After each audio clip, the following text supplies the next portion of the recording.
Hi everybody, this is Joe Ramshaw and welcome to another Joe and Sophie Tell a Tale Minisode, where every Tuesday we deliver to you some of the best short stories from some of the most talented new fiction writers in the world today.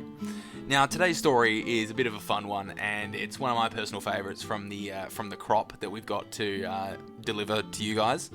Now anyone who knows me knows that I've got a soft spot for a good cannibal story. You know, everyone finds cannibals interesting. Like Hannibal Lecter, you know? Like, do we ever find out why Hannibal likes to eat people? Do we ever find out, was it because he was named Hannibal? That, to me, I reckon that's the most obvious explanation, is that his name was Hannibal, and everyone kept accidentally calling him Cannibal, and he was like, Mummy, what's a cannibal? And they were like, oh, it's someone who eats people, and he was like, yeah, I'll give it a shot. I'll try it out. And then he was like, this is awesome, this tastes wicked. Yeah, that's how I see it going. And I reckon that's how Thomas Harris would have written it. There's something about cannibals that is just interesting, isn't it?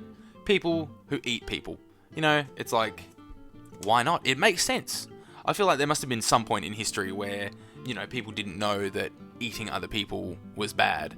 So it would have just been like, oh yeah, I'm a vegetarian, I'm a carnivore, and I am a people eater.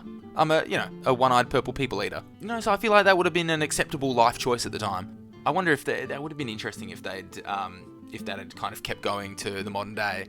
Imagine if there was just cannibals roaming around today. You know what? I think there is cannibals. I think there's certain places where cannibalism is still a thing. And if you're listening to this in one of those places, then you know, go eat an arm for me. You know, just if I don't know if that's a thing you do or if that's offensive. If eating arms is prohibited. But you know what you should do? Eat some brains and gain some knowledge. That's what that's what a podcast is, really.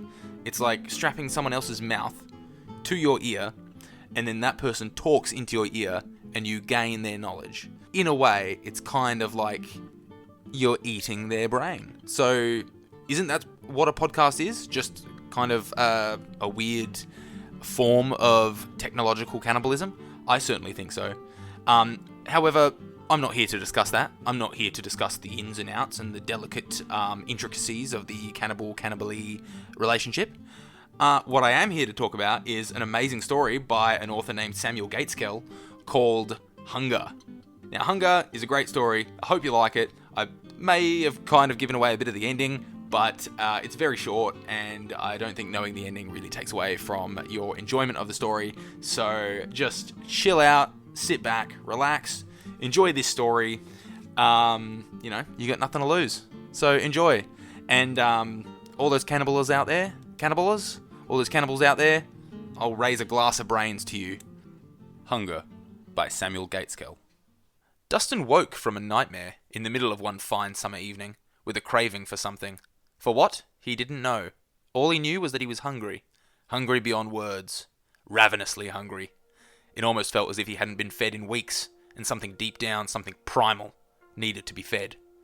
With his stomach in unbelievable pain, he stumbled from his bedroom, shirtless, as he had grown accustomed to sleeping as such, and fumbled into the kitchen.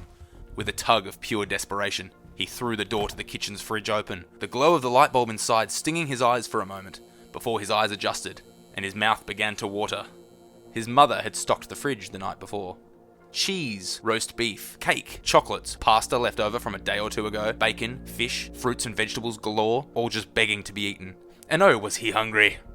With drool dripping from his mouth, he began to dig in, using his bare hands to shovel item after item between his ravenously chewing teeth. The mere feeling of having food in his mouth sending waves of unspeakable, though fleeting pleasure through his body. He didn't care what he was eating. Thick slices of cold beef paired with hearty portions of cheesecake, generous servings of pasta served with handfuls of strawberries, large blocks of chocolate topped with blue cheese dip. It didn't matter. All that mattered was he was eating.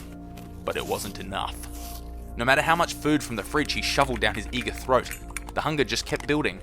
Everything just tasted of nothing, like he was eating thickened air. He needed more. Ignoring the carnage of food morsels left scattered across the floor, and ignoring the numerous juices dripping from his mouth and down his chest, Dustin pressed forward, now aiming for the pantry. He swung it open, a grunt of joy flowing from his gaping mouth when he found yet another place stocked with food. Chips, bread, instant noodles, cereals, spreads, canned tuna, assorted nuts, canned corn, pasta sauce. Everything just looked so good. His stomach growled loudly, begging him to feast again. And feast he did. He began to open can after can of tuna, mixing all the varying flavours and sauces together before letting the fishy mess slide down his throat, chased with cheesy bread. When that wasn't enough, he moved on to the noodles, ripping open their packages with his bare teeth and eating his way through the contents raw. Then the cereals, which he grabbed by the handful and forced into his mouth. He ate more and more and more, but it was never enough. The more he ate, the hungrier he became. No longer did he bother to taste. No longer did it matter. There was a void in his stomach, one that needed to be filled. A sound splintered the air, putting a pause to Dustin's gluttonous feast. A sound that he was all too accustomed to at this point, though never had he gained more joy from it than at that very moment. A sound that caused his eyes to glaze over, his mouth to drip, his pulse to quicken. The sound of his little baby brother crying. Dustin rushed forward, tracing his grease-slathered hands along the walls, using them to guide himself towards his baby brother's room. He didn't know what he was doing, nor what he was going to do, but his baby brother's wailing was attracting him like a siren's deadly call. Dustin's baby brother's room was decorated with different shades of blue, an art piece depicting the ocean painted onto one of the walls. Dustin took no notice of that, however, as the crying filling the room was far too tantalizing. Dustin's younger brother lay there, dressed in a little onesie, his face red, tears cascading from his eyes like a raging waterfall. Every tear he made, every squeal he forced out, every twitch and tremor that his body gave off involuntarily did nothing but draw Dustin closer. Dustin, eyes ablaze with primitive hunger, picked his younger brother up, and with one swift, disgusting movement, he twisted his brother's head, the sickening snap silencing him forever. Dustin held his limp brother in his hands for a moment or two, his mouth held agape, saliva flowing freely from it, his hunger growing even stronger than before he finally indulged.